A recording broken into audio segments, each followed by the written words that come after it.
Hello, everyone, and welcome to Wowhead Weekly number 298. Today's episode is all about Dragonflight. It's the first episode since the announcement reveal happened, and there has been so many things being talked about. The things that we saw from the announcement event itself, and also interviews that happened afterwards, and other texts and tweets and quotes. So yeah, it's really exciting to be able to finally sit down and talk to you guys about the most interesting highlights from that. Before we jump into anything, let me quickly introduce myself. I'm Annie, or also known as Annie Fuchsia, and I'm a full-time streamer on Twitch. And my co-host is the lovely and very smart young lady, Wowhead site director, Perculia.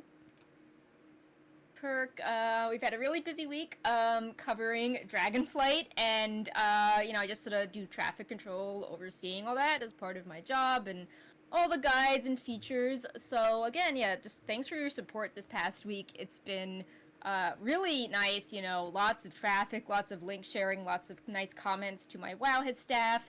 And now, instead of just telling people what to write, I can talk about it for a few hours in front of the camera, which is really cool. Because last week was quite a busy week for you, so it's extra nice to be able to sit down because you've been doing travels and all other kinds of things. It's quite stressful, so it's impressive that you were able to do all the work at the same time.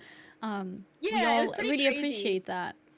Thank you. Yeah, I had a flight. I had to leave the house Wednesday at 6 a.m. So Monday night I packed everything. So Tuesday the entire day could be focused on the WoW expansion reveal, and I could just work on that in the evening and not have to take a break to pack. And then Wednesday, the plane didn't work, so we had to deplane. The pilot had an emergency and had to leave. So I got home at midnight, 20 hours later. Yeah. And then everything just went wrong. Yeah, and then Thursday, it's let's do all the project and sprint planning tickets for Dragonflight, so I couldn't take off. And then Monday at 4:30 a.m. they did the big Diablo Immortal reveal that I had to oversee. So I've had a very crazy week. That was a really interesting reveal time as well. We won't get into it now. Today is more focused on Dragonflight, but yeah, 4:30 a.m. for NA. Usually you guys get at a decent time, and we get at an awkward, nighttime. So maybe it was a bit of an opposite day. You guys got the bad time, and us EU got it at a more reasonable time. But yeah, we are at last here, and we are able to talk about all the Dragonflight things, and let's jump straight into it. When I watched the announcement reveal, I was at an event here in Stockholm, a bar where Blizzard had officially created an event around the place, and I was trying to IRL stream it and watching it all live with a bunch of other people, and it was really cozy, honestly. Everyone is happy and cheering on, and just being excited about watching something together, because at the end of the day it kind of gave hints of the old times when you would get together for these kind of WoW things, which hasn't happened for a while, and especially because of pandemic in the past few years. So it was nice to be able to do that again. There were also we had WoW trivia, and we had WoW dance competition, and just little things like that. So that was cool. The bar itself had monitors and sound and everything, so we were able to take part in everything anyways. But I did, when I got back home the next day, rewatch everything just to take in all the information again. What was your experience with the reveal? So I was watching from my parents' place. They're on the East Coast, and it was at noon because I was on the East Coast instead of 9 a.m. So the morning was actually pretty nice. It's in the evening for us.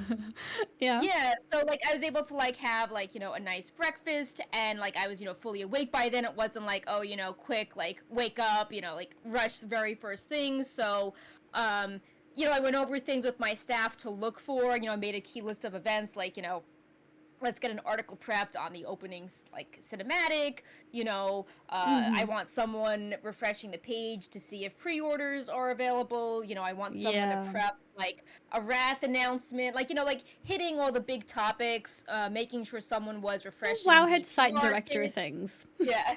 Yeah, like like traffic Yeah. control. Mm-hmm. um but yeah, it was actually pretty nice starting a little late, and I saw that, I was looking at like some of your tweets and Instagram stories, and I saw you're like, oh, look at these cool dragon cocktails, and I'm like, like, I Yeah. wonder what the expansion is going to be. Oh, But wait, it, that's a yeah, good point because it was officially a Blizzard event.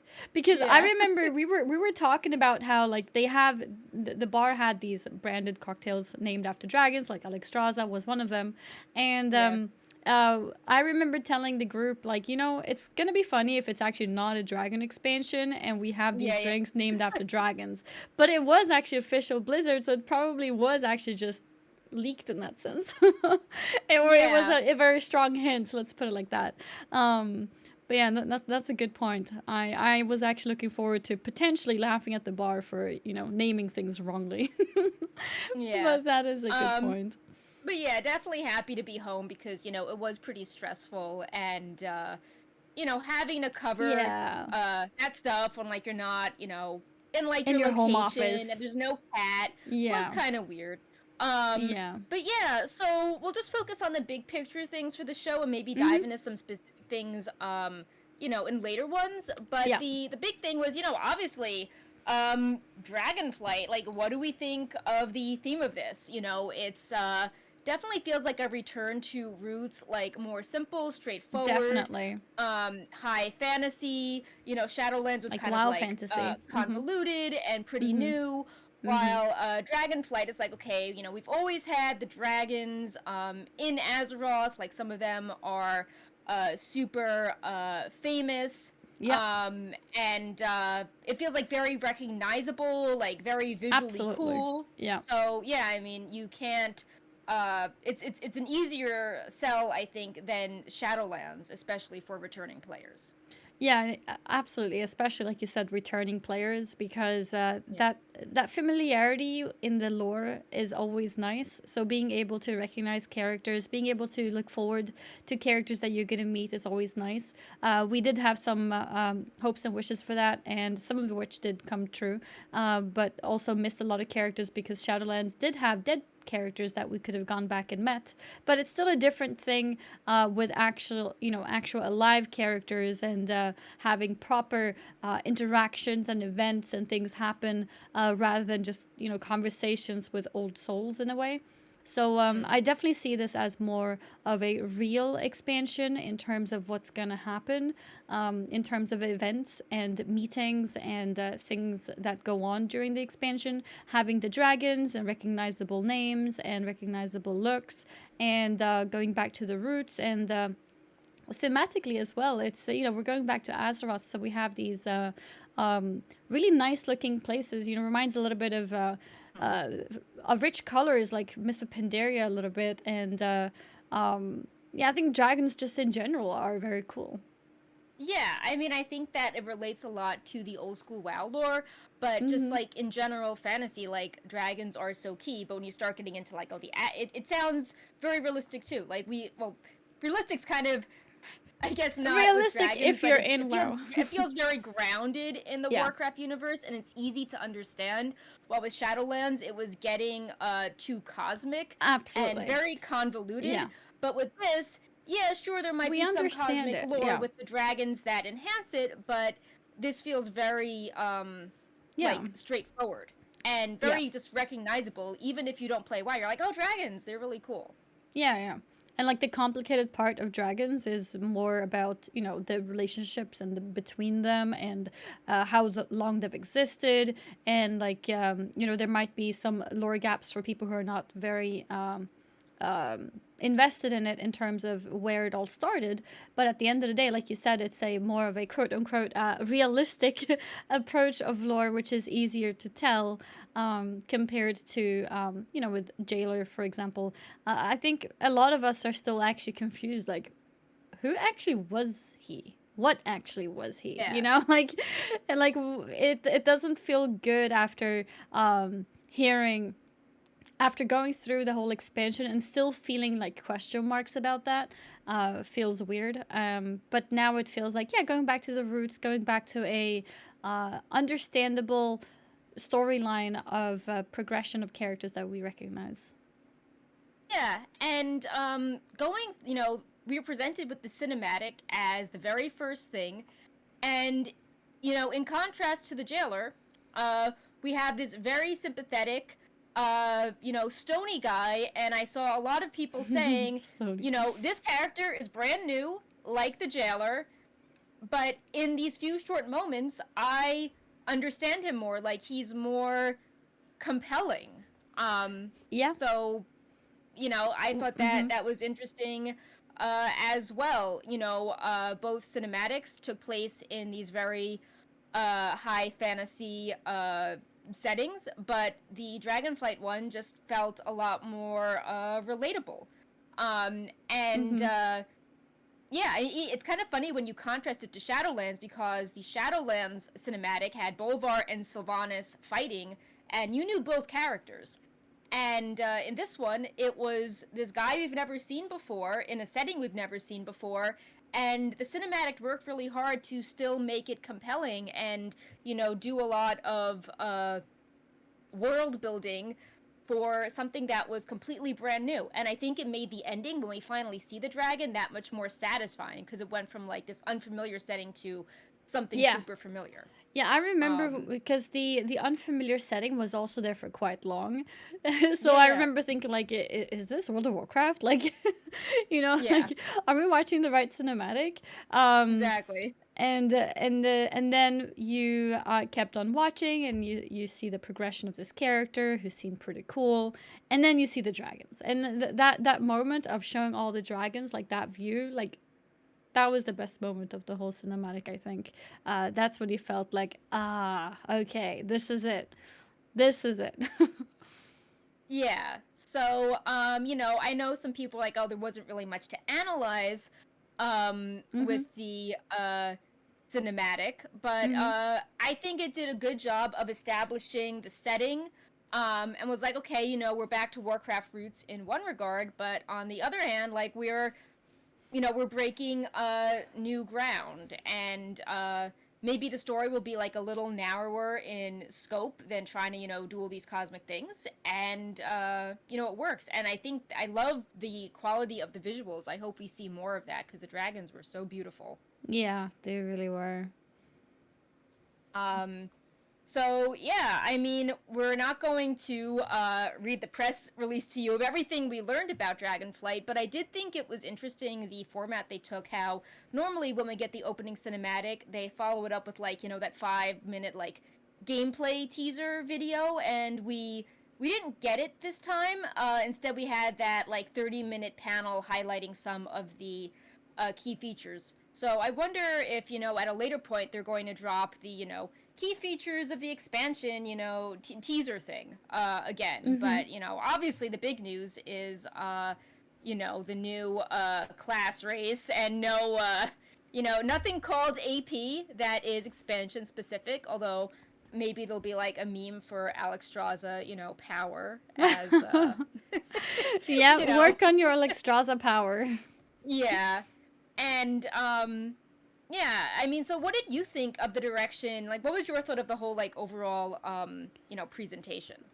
Honestly, the direction and the general feeling of what I got from listening to them is very positive. I feel like if this is the direction that they will continue with, that's exactly what we need, because they were talking about, going back to roots, and focusing on things like talents instead of having these outside type of systems, focusing on those talents, and focusing on these stories that we have here in this world. And I yeah, I'm feeling pretty positive about it. I think I think it sounded like they're taking a lot of the community feedback, and taking it serious, and not needing to have the announcement includes something new and flashy, which is for the next expansion. Like there's no new Heart of Azeroth. There's no new Azerite gear or a new artifact weapon or anything like that.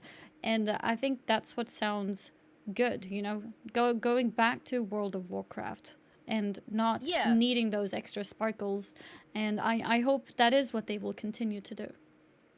Yeah, I mean, going back to the whole appeal of like dragons look cool and they fly, it's like, well, have that be the selling point. Dragons, we don't need Mm-hmm. to like be like, oh, we also have this system, but it requires like a whole wiki to understand. So I like Yeah. how they're just sticking to one thing. And I know Mm-hmm. sometimes in the past they would be like, oh, like we have this system and you're meant to enjoy it this one way, and if you misinterpret it, it's you're doing it wrong. That's why it doesn't make sense. So I Yep. like how they're just like, yeah, people like loading out their talents, and that's cool. We're gonna lean into that. That's what you guys like to do. Simple, Yeah. here's a talent system, customize it, Mm-hmm. save your talents, swap between 10 different things, have fun.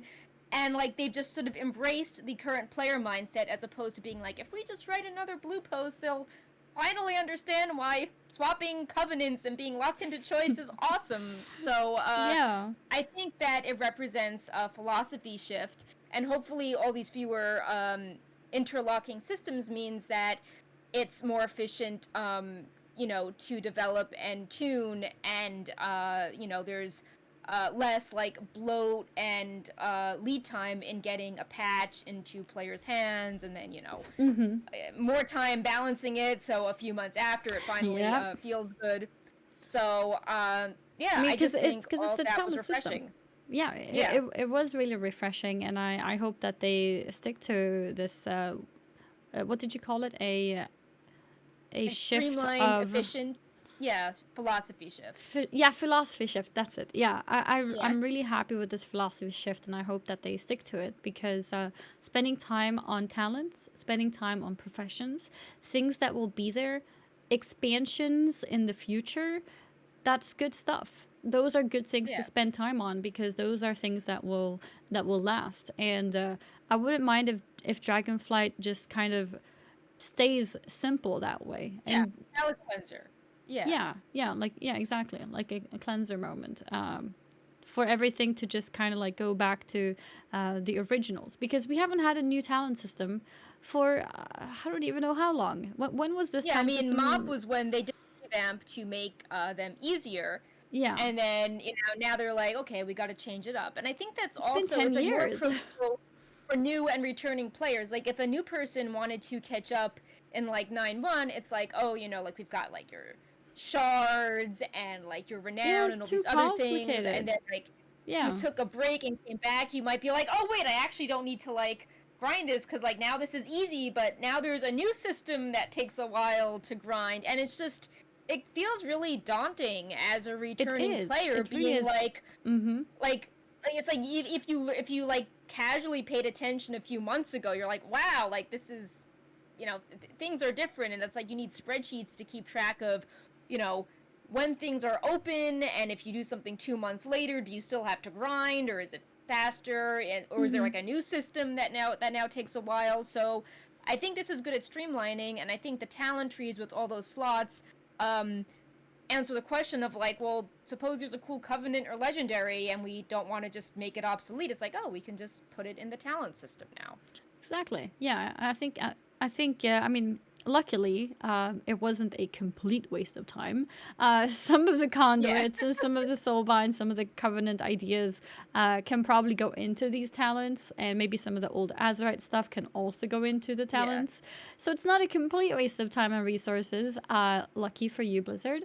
But it's it's much better in general to have been working on talents because when I play a new game and I'm told like this is the talent system, which is quite common among different games, I immediately understand what that is.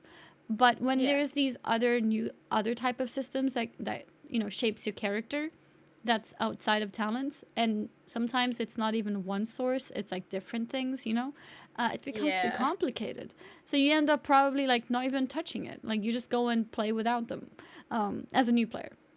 So I think Yeah. not only for returning players who get confused between the patches, but I think also for a new player, for a new player experience, it's much better with a talent system. And I have to say that I'm quite impressed with the idea of having a separate class talent tree and spec talent tree. I actually really like that. Yeah. That was a I neat think that idea. like a class talent tree can emphasize the class fantasy more. Yeah. So like I know back in Legion they were all like, we want you to be like a class first in your class hall as opposed to being a spec. And I like it. Like, if there is a class talent tree, then it's like, okay, well, this is your toolkit as a class. And when you separate it, it emphasizes the core of the class more. So I do think the talent trees could use like a little more fantastical art. They looked a little plain next to the artifact weapons that were beautiful, but True. fundamentally, I think that it's smart to do that, and sort of like I said before, leaning into the the mindset that people love planning their talents in advance, and it sort of reminds me of how Hearthstone let you start like importing decks into the game and vice versa. Oh yeah. Because I think it's like, okay, if they realize that some players like doing that, well, now apply that to WoW. So someone could like make their own build on Wowhead's talent calc and import it, or see something in a guide and like get a string and put it in. And I think that Are they adding an import function? yeah, I believe that was in the UI as well as the FAQ. They were like, oh, people asking about import APIs, Oh, like I hang missed that tight, we part. got you covered.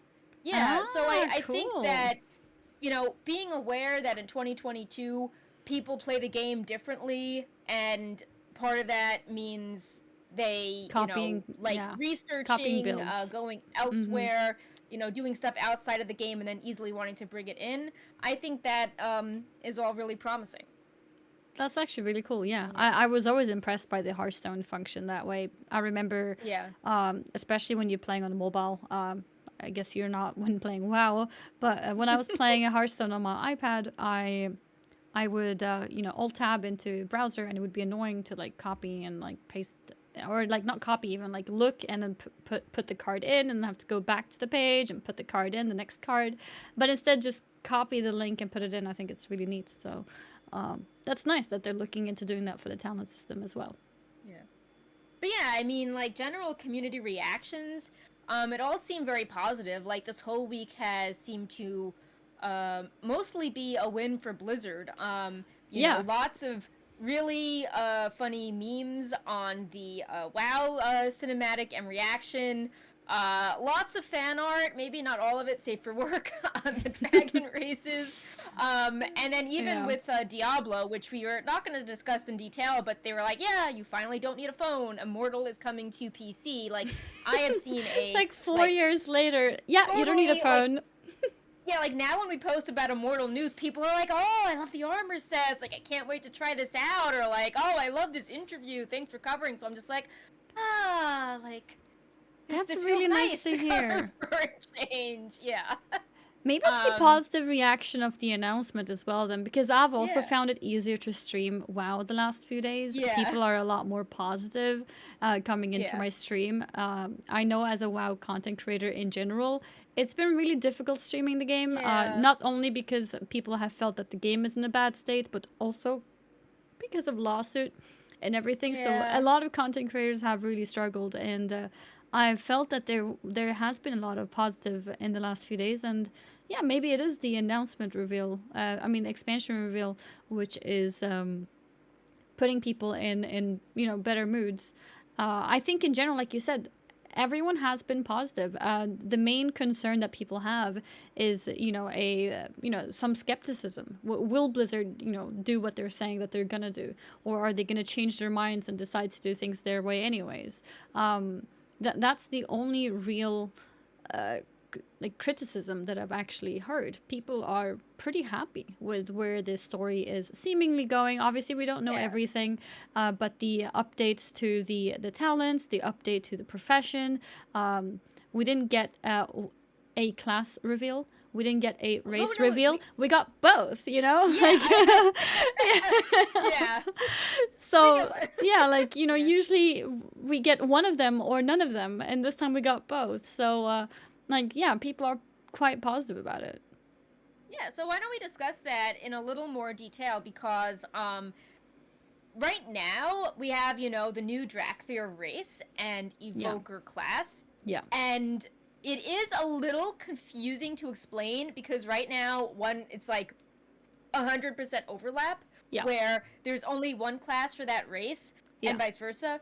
But I have to wonder, are they going to set it up that way where like maybe evokers can only be the Drakthir race, but in a few patches Blizzard might say something like, "Oh, as the Drakthir have, interacted across Azeroth, like the other races have trained them in the ways of like the warrior and the That's what priest, I'm so, thinking in too. Yeah. Yeah. patch 10.2, Drakthir can be these regular classes as well and give that a mid-expansion lift." I wonder if that's going to happen. That's what I'm thinking too. I feel like, Yeah. especially, or I'm not sure which way would come first, but I feel like Drakthir can definitely pick up some of the things from, us as we go there. Yeah. And then maybe some of us can learn to become evokers as well. I feel like there's some certain classes that would make sense to be taught pretty fast. Like I think a Drakthir should be able to become a warrior pretty quickly. Yeah. Maybe even a priest. But I am curious if they would open those up during the same expansion or if it's something that would be like an expansion later. I'm not sure. Yeah. It's like with Death Knights, how, they couldn't be allied races for a while and now they can. So it could be in the future, but I mean, it'd also be like, based on community sentiment, they may speed it up earlier. Like, remember with That's Shadowlands, true. it was all Yeah. about, like, no new customization. And it's like, oh, actually, customization. Yeah. No, that is very, very So, true. yeah. Maybe they said no customization because they were working on all these dragons, and then they were like, "Oh, Yeah. wait, people want stuff now. Yeah, so let's why don't give them we... some now." Yeah, did you want to show some of the customization options? Yeah, Because that's a this good was an time to do that. example of how, like, we didn't know everything in the reveal. Like, they showed these beautiful customization options during, the reveal. Lots of, two-tone hair and, like, tattoos and jewelry. And, like, they look awesome, but they, like, oh, and then in this interview a few days later, they said that even more things were coming, like, face shape and body type, which I think is super exciting because those are things that you can't really get on the original races. And I Yeah. think that would be really awesome if that sort of tech was, maybe they're trying it out on this fantastical dragon race now, but if they could apply it, in like, the next expansion, to customize your characters, even more, like, how most games have sliders, I think that would be really good. Yeah, because they mentioned that you're gonna be able to choose. What did they word it as? Like slightly thinner versions and Yeah, let me slightly. pull up the quote right now. So the exact quote was, come on my page. You can slightly change your torso to be slightly more slender or slightly bulkier, and the armor that you wear is a type of armor that you can customize. In Drakthir form, you have shoulders, tabards, and belts. Yeah. Okay. And yeah, so I mean that just sounds super cool. And Yeah. going back to the press kit images, the original customizations, did you have any favorite ones so far? Cuz the dragon with the white hair and the pink, I think looks super neat, and the one that kind of had like the harpy blue makeup and the very elaborate ear jewelry, that was cool as well. Like I just think that all of these images are You mean of really the exciting. female faces, like not dragon, right? Oh yeah, the female face, Yeah. Yeah. the Yeah. visage Yeah. Yeah. form. Yeah. Yeah, I really like them. They look really cool, and I actually also really like the dark skin one to the left with the golden Yeah, and yeah. red. That looks it's like a really nice color combo as well. So that's also nice to see, especially since sometimes darker skins tend to just just be like an upped version of lighter skins. But this is like a really nice tone. I really like it. Yeah, something which is also kind of, as a side detail, like everyone is wearing different, underwear. So I assume when you create a Drakthir, you can like, I don't know, align yourself with a Dragonflight because it seems to, affect like the options of your accessories that are available. Like the one to the left has, a lot of like gold and Mm-hmm. black Mm-hmm. jewelry and ornamentation and fabric, and then the one with the blue, like that same color blue, is on her shorts. The one with the green hair, that's the same as the gem. Mm-hmm. So And they have it that different that scales on their bodies as well. yeah, it's not just like, oh look, this one has what one has like magenta stripes while one has gray. It's like the scales are all different textures, Mm-hmm. reflecting different personalities, which I Mm-hmm. think is neat. Mm-hmm. Um, Like on the legs and the arms and yeah, everything as well. yeah. So I know that. What do you think of the Drakthir forms? Like, do you like them? Do you think they should be scaled differently? I know, like, this has been like huge fan art Yeah. gold mine. So Yeah, I've yeah. noticed. Honestly, like the Drakthir form itself, I'm not super excited about it, but I'm not sure exactly what about it I'm not a big fan of. Just something about it feels a bit stiff. But maybe it's because of early versions. I'm not sure. How do you feel about it? There's things that I do like about it. I like how they don't have like a super like beefy like masculine looking form, and then like like Mm-hmm. an overly like like curvy like female form, like something that would not make sense for dragon. I like how they just kind of look like it's a dragon that's supernatural. But I do think Yeah, they have that the same form, whether female or male, yeah, right? Yeah, yeah. I do think that with the first image we saw, I do think it created a little bit of confusion because normally like characters in WoW have some sort of like underwear, like they're not naked, like even creatures that have animal characteristics like in Uldum that are NPCs, like they have some sort of armor on. So I know that they're not humans, but like it just feels a little weird how they're totally like naked. Yeah, I see Like I'm what like, you oh my mean. god, like put a tabard on or something. Like this is Yeah. shocking.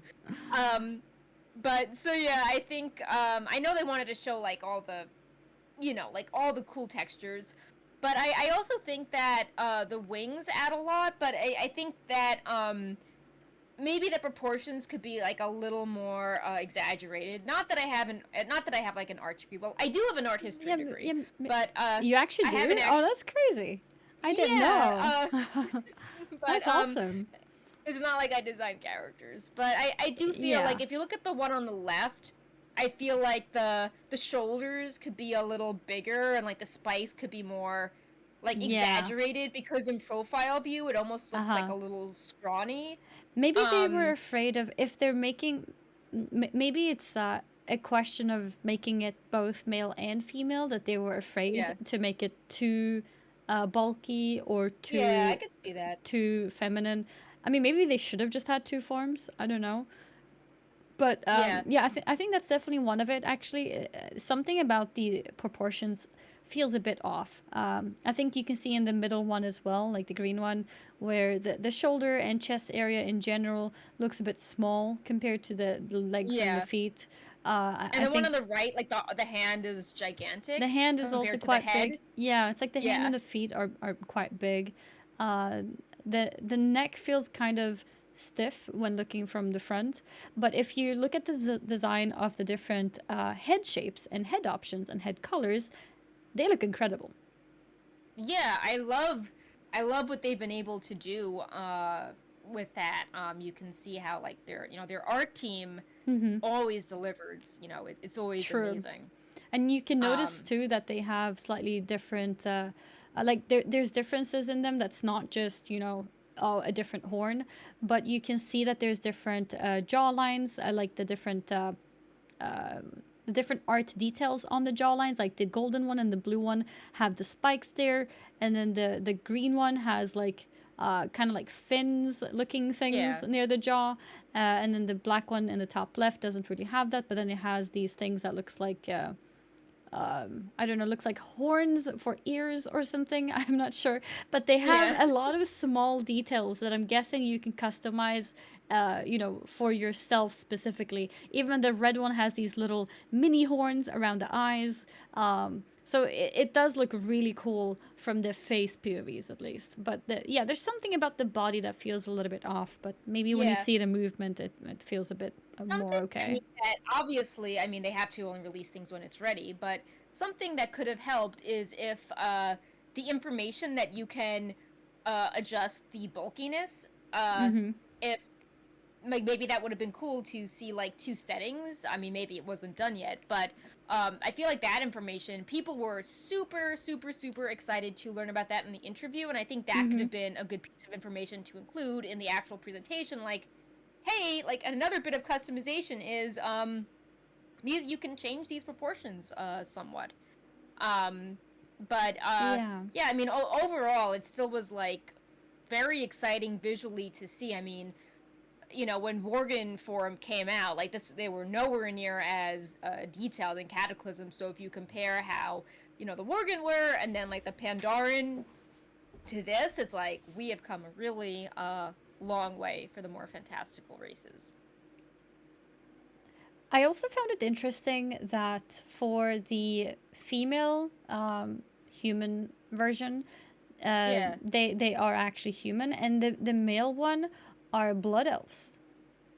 yeah. So I like that when they were talking about the starting experience that they would have an interesting starting experience, and you would have to choose a faction at the end, like, Mm-hmm. the Pandaren, but it wasn't based on, like, oh, like, which one is better, and, like, the other side is the enemy. It was more like, okay, well, when you pick a faction, they're both going to go to this place and on expeditions, and, which one do you think you're better suited to? And it's not set up as, like Mm-hmm. the other side is the enemy. So it seems a lot more chill, which is very nice after, BFA, and it's just it's the Pandaren thing always felt weird because they were so peaceful. And then at the end it's like, oh, like the other side's the enemy, you gotta choose one, which I guess was kind of the point of Pandaria, like Yeah. how we kind of ruined things for them.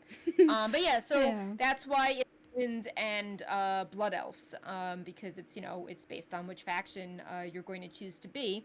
And I guess humans and blood elves are like the most visually similar, kind of like with or I guess with demon hunters you had like the night elf and blood elf as like the two parallel races. So here you have, I guess, humans and blood elves as like the two most humanoid, I guess, looking races to Yeah. um customizations on.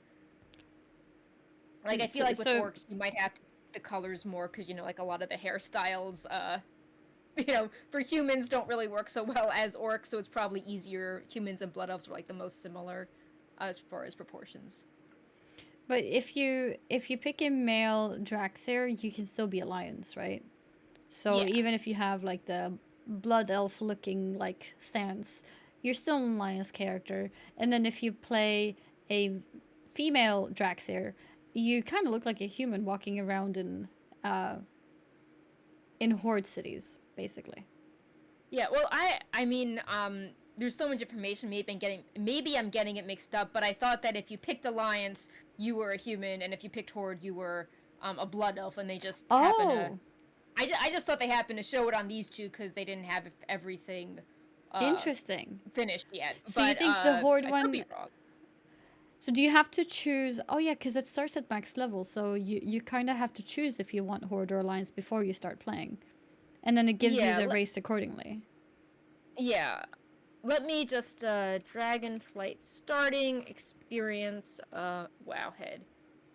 See Yeah, what because the pictures we've seen so far, the male ones, they look kind of, like an updated Blood Elf version, and then the female ones look like an updated human model. And I assumed they're just going to both be used that way, depending on whether you're female or male. But it's true. I mean, it could be split up in that sense as well, I suppose. Yeah, let me pulling up the expansion overview. Mm-hmm. Everything is just taking a little bit to load, but yeah. Um, yeah, design both humanoid and draconic forms. Pick between the Alliance and the Horde. Mm-hmm. Race class combo. Let's see what we were saying here. Um, so I think it's the humans as the Alliance and the Blood Elf as the Horde. But yeah, I mean we'll have to see. Um, if you look at the blue post, there is 1 second, I'm looking it to you. Mm-hmm. I think I'm putting it in the notes. If you look at that image I just added, that looks like a very stylized humanoid, not a blood elf. Like, it has the horns, but the face and the eyes, that looks like a female human. Yeah. But So, but yeah. that's the same thing, right? So from all the Yeah. images that we're seeing, all the female pictures look human, and all the Oh, male yeah. pictures look blood elf. Yeah, I mean, I wish they, yeah, I feel like, not sure if it's Yeah, clarified all the anywhere, face but that would be pictures. interesting. Yeah, Yeah. I thought that was interesting that they would pick two Yeah. different like original races for those, because I think they have been updated, Yeah. of course, because they get more customization options Yeah. and things like that. But it does seem like yeah, like that the males are using the sort of blood elf original skeleton, and the females are using the human one. Yeah. Yeah, I mean, I think that all of them look great so far. Mm-hmm. And I think that the Wowhead model viewer will have a lot of fun with this, being able to customize both forms. Mm-hmm. So that is pretty cool. And yeah, I mean, besides just the customization, we are getting the Evoker class, which has 2 specializations for DPS and healing, and they wear mail, which makes sense. I feel like that would be like, so many mail sets are like dragon scale. Like, I think that that's kind of funny. Like, Yeah. oh, you're wearing an armor set, of your brethren. um, That's but actually so true. Mm-hmm. yeah, I also like. It almost feels like a hint, similar to how the Drakthir could have races in the more classes in the future, with only 2 specializations. For DPS and healing, I know people are speculating that maybe a tank specialization could be added in the future, and that lines Mm. up really well with how the black Dragonflight feels super tanky. Like, you always have like a lot of shields that reference them. Like the Earth Warder, like the protection artifact was referencing the black Dragonflight. So maybe that's something they didn't want to announce now and save it for Mm-hmm. later to build hype. Or maybe they're like, hey, we're still working out the details. Maybe this is going to come in like a 0.1 patch and not at launch. Mm-hmm. Who knows? Mm-hmm. But Were the I do specs think there's... specified of the evoker as yeah, it they is? did. Yeah, they did specify the names of the specs, and they are they Drakthir evokers can fight from mid-range with claws and fiery breath attacks, devastation, that's the DPS, or draw upon the life-giving magic of renewal to bolster their Mm. allies' preservation. Yeah. Okay. And since there's been some like lore about the race scattered here and there, Mm-hmm. but basically they are tied. They're kind of this like creation that was tied to the Black Dragonflight before they were corrupted. So it does make sense if they got this tanky specialization afterwards. Actually, there was a Korean interview that one of my coworkers recapped 7 hours ago, and Oh. it explicitly says that the Drakthir were created by Neltharion, the original black aspect, long ago, Oh. and you know, it's an interesting parallel how after they were corrupted, they made, all these weird experiments like the chromatic draconoids, but before that, they made the Drakthir, which was like the, you know, less evil version of that. So yeah, I mean, that's the fantasy. They were made from the Black Dragonflight, which, is associated with a bit of, tank lore and artifact weapons. So I think that they could announce a tank spec in the future whenever it's ready. That would actually be And awesome, like a class that has all 3 specs. yeah, especially if, the evokers are meant to be this experiment that, like has, plays upon all the dragonflights. It's like, well, it makes sense that they'd be versatile and be able Mm-hmm. to, take on every role. If they were created by Neltharion the Earthwarder to become the perfect fusion of dragons and humanity, and that they can use powers from multiple dragonflights, it's like, okay, Mm-hmm. well, why did they, like, skip, the tank protector, Yeah. ability training day? It does seem kind of suspiciously omitted. Mm-hmm. Um, but That's they interesting. also Yeah, they said might right just now, announce it later. Mm-hmm. yeah. And in this interview also said that, although currently focused on range DPS and healing, there could be an additional specialization They said that. in the future. Okay, well, there it is. Then it's definitely considered, and I'm assuming that they're gonna base it on how popular the Yeah. request seems to be. But that means that they are already potentially open for something like that. They've probably even put in some, initial work on how it would work, but just focused on the healing and the DPS one for now. Yeah, I think that this also lines up with the approach of not revealing everything at once. Like Mm-hmm. historically at BlizzCon, it feels like there's this pressure to create enough content and reveals to fill an entire day's worth of panels. And we were saying earlier, this time we only got the opening cinematic. We didn't get like that, 5-minute pitch being like, new zones, new class, new this, new that. Mm-hmm. Mm-hmm. So it's like maybe they're taking the approach where they are staggering that information out, and they know that people can only process so much, and it's better to do a slow amount of news, like ramping up, maybe revealing something every month, as Mm-hmm. opposed to just dumping a huge amount and then having to walk some of those promises back. Like off the top of my head, I remember, Warlords was going to have like huge capital cities, and like Karabor was going to be, pretty huge, and then it was just like an empty kind of quest area.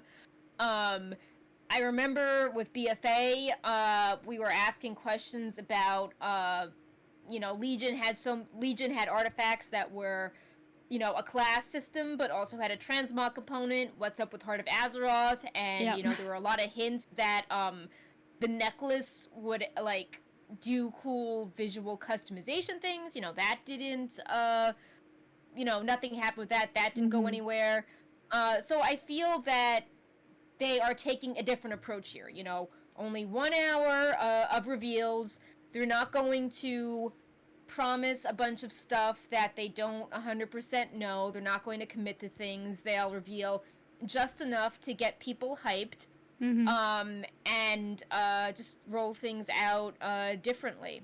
Mm-hmm. Um, and Sticking I to the also think basics. it's, yeah, and yeah, maybe it's like maybe there's the foundation for another spec in the future, or that the Drakthir could be other classes.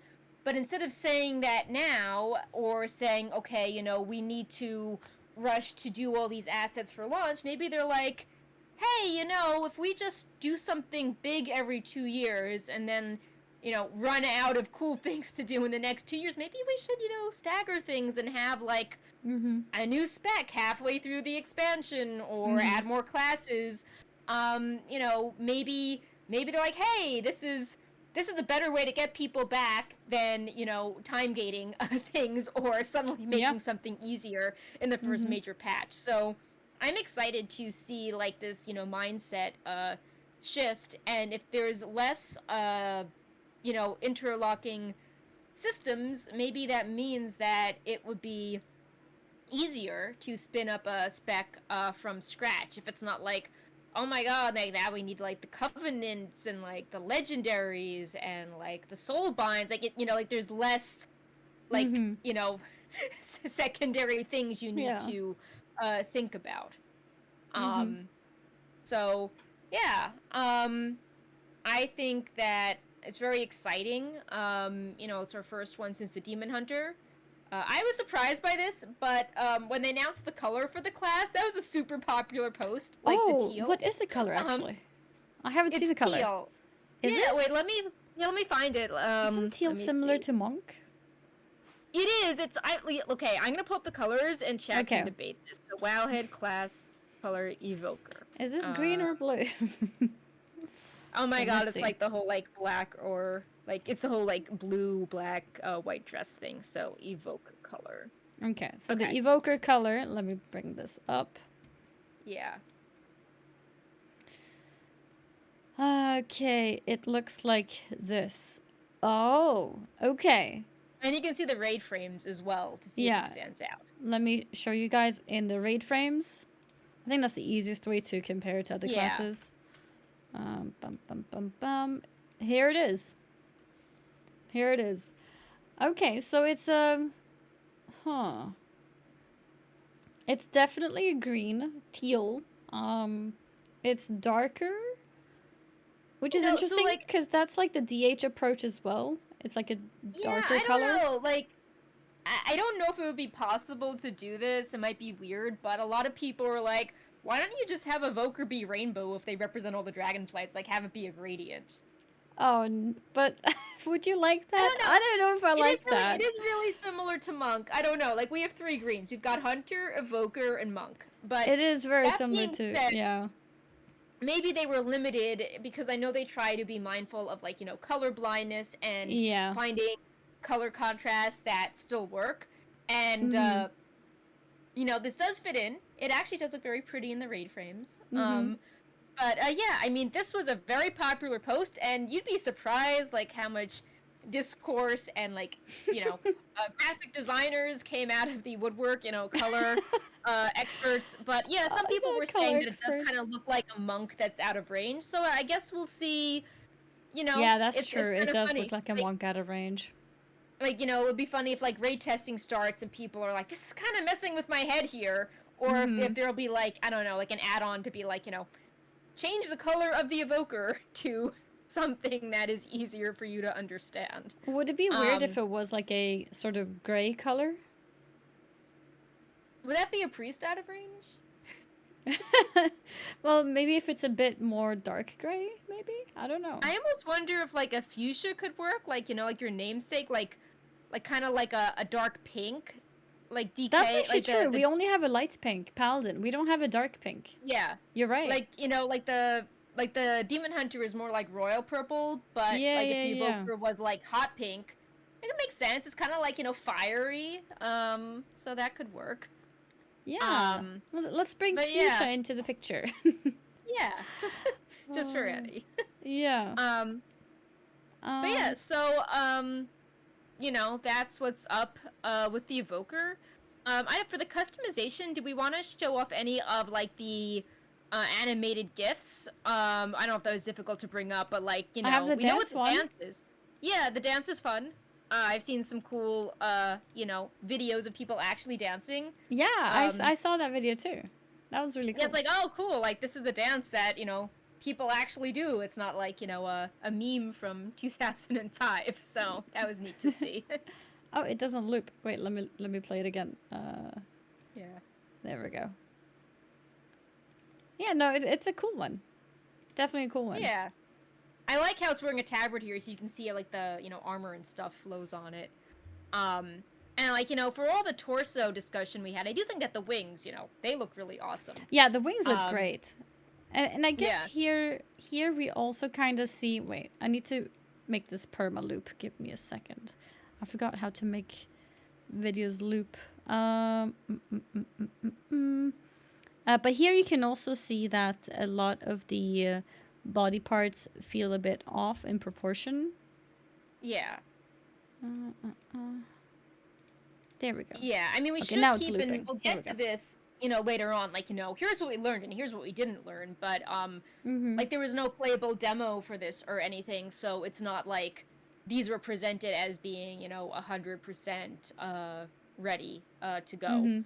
Um, so they're probably still ironing some issues out with them, but obviously this was like a monumental project, a big step up from non-humanoid races they've done in the past. And Mhm. I think it's cool they broke ground and were like, dragons is our fantasy, and instead of saying the selling point is the dragon necklace of Azeroth, we're gonna give you a dragon to play. I Yeah, think yeah. that was the right move in trying something new with visuals Mhm. as the selling point, as opposed to some of the things they might have done in the past. Mhm.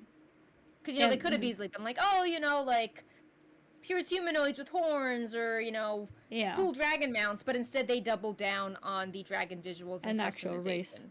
as well. Yeah, Yeah, or it could yeah, have yeah. been like, oh, in humanoid form you get to customize, but in dragon form you're all kind of the same. It's a lot more detailed than druid form.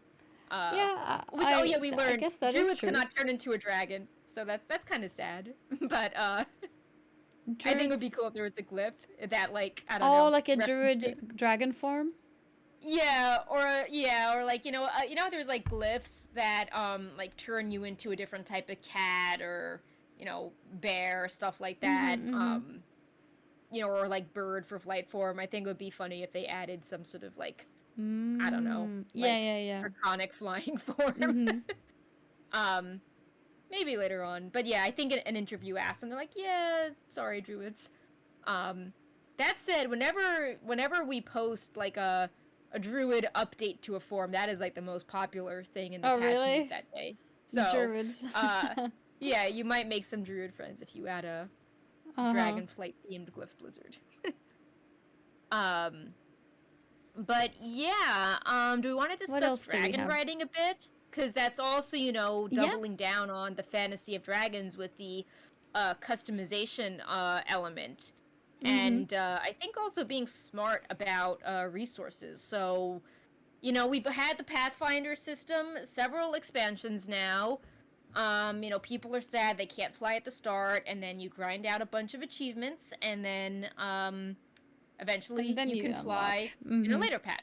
Yep. And Blizzard is still keeping the philosophy that you need to do something to enhance your flying experience, but they've made it more thematic and less, kind of less paint by numbers. Like when maybe Pathfinder at first was hype, like 5 years ago, and now it's like, okay, this is kind of Have to do this whatever. again. Yeah. Yeah, so they have this system for flying called dragon riding, Mhm. and it's in place of flying in the Dragon Isles.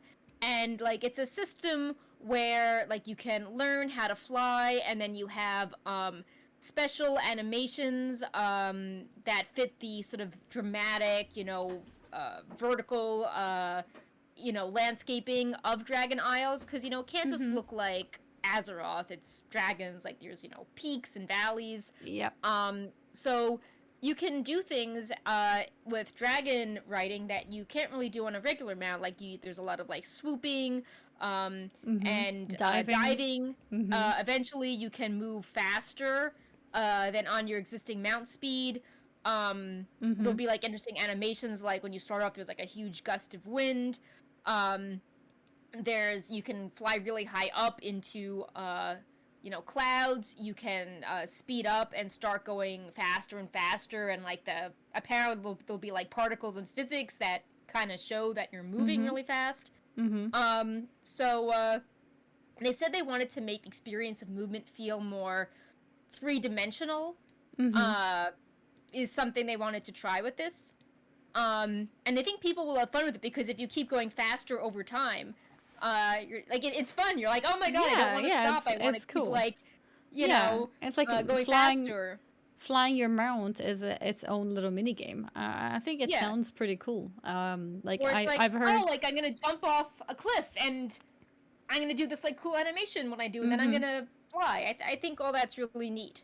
Mm-hmm. Um, Yeah, I think it's awesome because I remember like I haven't played Guild Wars 2 myself, but I've heard that Guild yeah, Wars yeah. 2 in general have very uh, a whole mount system going on that a lot of people like. So picking up something from that and making mounts like a cooler thing, I think that's awesome. And on top of this little mini game, they're also extremely customizable. Yeah, there are four different types of dragons available: the proto dragon, Terror dragon, wyvern, and drake. Mm-hmm. Um, and they all seem to have different animations. And then, in addition to training the dragon, they can hit max level, and once they do, you can collect cosmetic options to change your dragon's appearance, like new snouts, horns, tails, and even dragon armor. Which kind of reminds me of, like, I don't know, Pokepock, almost. How, Yeah, it's like like customizing it. yeah, and it's like maybe they saw that people really liked the disguises, and they're like, hey, let's lean in on that. Like, you don't Mm-hmm. just want to customize your hair or transmog, you want to customize other things you have. And Mm-hmm. I remember, I think it was BFA when they announced mount equipment for a split second. Everyone was like, oh my god, like I can, maybe I'll be able to show a bag on my mount, or change the armor. Mm-hmm. And that didn't happen. Yeah, But I feel like this might be a good way to test out tech for absolutely. customizing mounts in a future expansion. Mm-hmm. Another problem with mounts in general, which this kind of is a great solution to, is that a lot of times really cool mounts that are new end up not really being used by a lot of people who feel like, oh, well, it's a mount that everyone gets by just entering his own or by just doing this Mm-hmm. really simple achievement. Everyone has this mount, so like, yeah, it's cool, but like, I don't want to be one of everyone, one of many. This mount, as you can customize it to yourself, you choose your color, you choose your shape, you choose the texture on the dragon itself. It's a dragon that people will probably use as a mount for a long time in the future as well. I'm assuming. I mean, I'm assuming the mount is usable outside as well, just maybe not its abilities. I'm actually not sure. Maybe it's not. But having a customizable mount is really smart because it gives people the possibility to change it to their liking, make it fit all the different transmog sets, and I think that's awesome. Yeah. Who knows if they'll tie things like cosmetic options to difficult content? Like maybe if you if you defeat like a mythic boss, you can get like a really cool like armor Yeah, that's very detailed, maybe more so matching than the your normal armor. one. Yeah. Yeah. Like I think that would be really cool if you could, if like the armor from the dragon matches the transmog from the raid, Mm-hmm. because so many times people are like, oh, like this mount's super old, but like I just love it with this transmog set because like it's a perfect match, and I want the battle pet out that matches. So I think that could address that. I also think that the system in general can address some other problems with mounts, like you were saying. Like one thing is that people complain about recolors a lot. Mm-hmm. um and like, oh, like, I wish there was just like one mount. I don't know why there has to be four versions, or like there's so many mounts to collect that I don't use 90% of them, or it just sounds so diluted, or I'm just collecting a bunch of mounts that look the same to Mm-hmm. hit completion, but like none of them feel meaningful, or they all just get similar after a while. So I think this is kind of like a good way to reset that system.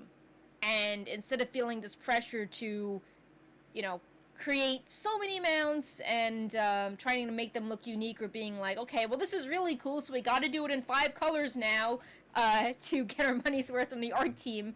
Um, I think that this is. It's good that they're changing a system up that was starting to get complaints from people. Like, even collectors were sad.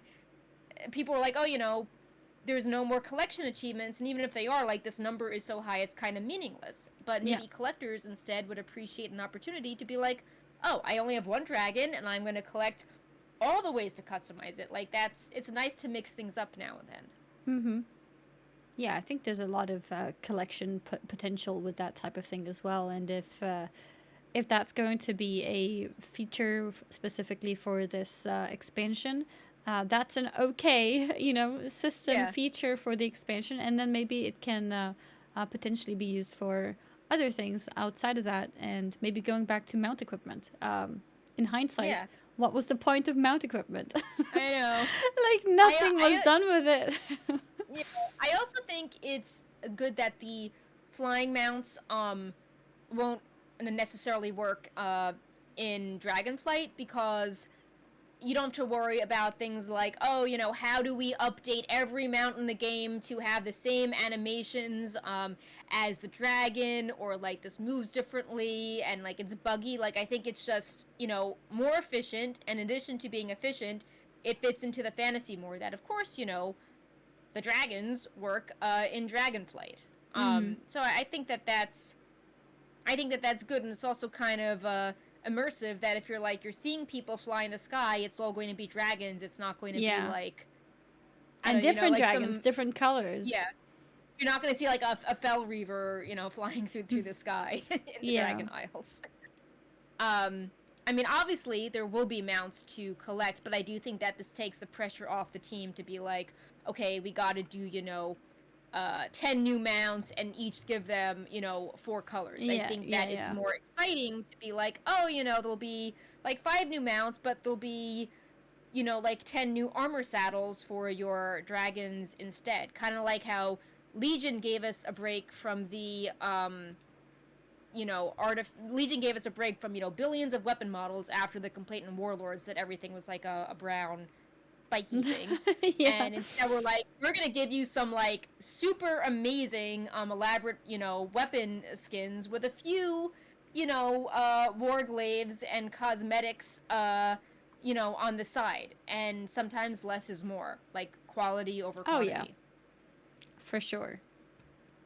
So yeah, I mean, like, a general theme of the show is just how Blizzard is maybe trying to, instead of trying to take an old system and tweak it to make it work for something new, they're just like, what if we just did a different approach, this totally differently? Like, instead of trying to make Pathfinder fun, what if we were just like, okay, only dragons work here? Or instead of finding like the best borrowed power, it's like, well, what if we just revamp the talent tree? So Exactly. I Yeah. think it's all very refreshing. Mm-hmm. Yeah, I think so uh far with everything, things are sounding like it's going towards a good direction, for sure. yeah, so those were kind of 2 big things we wanted to highlight. And Mm-hmm. next I wanted to discuss some things we were surprised to learn about. I put some things on the note that I was surprised, but if you after we go over them, if you have anything else, Annie, feel free to bring them Mm-hmm. up. Mm-hmm. But the first thing I was very surprised by, because it was not mentioned in the presentation, uh, but when we looked at the press kit and the concept art, there was like an image that had the name, Primalist raid tier set. And it's like, oh, this was just kind of hiding Yeah. out in the press kit. And people love these armor sets. Like, Yeah, the concept and art is so amazing. I don't know if Blizzard had this planned, but like we posted about it and everyone just started talking about it. And I think like a day later, Blizzard released their own version with the names underneath each class. Mm-hmm. And I think these look so much better than the Eternity End ones. Again, lessons learned there. I think Blizzard also learned, don't release everything in kind of the same, beige color on heroic difficulty. Yep. But yeah, Yeah. these Like are every awesome. class can't look the same. I mean, some of these I Yeah, think still feel a little bit off. Like I think the priest one feels off to be in this color range. I think maybe the priest one could have fit in with the blue and white ones, but right. generally speaking, yeah, it's much better than what the tier set was this season, where they all kind of just look the same. Now it's been split up Yeah. into groups of different classes, and I think it's okay.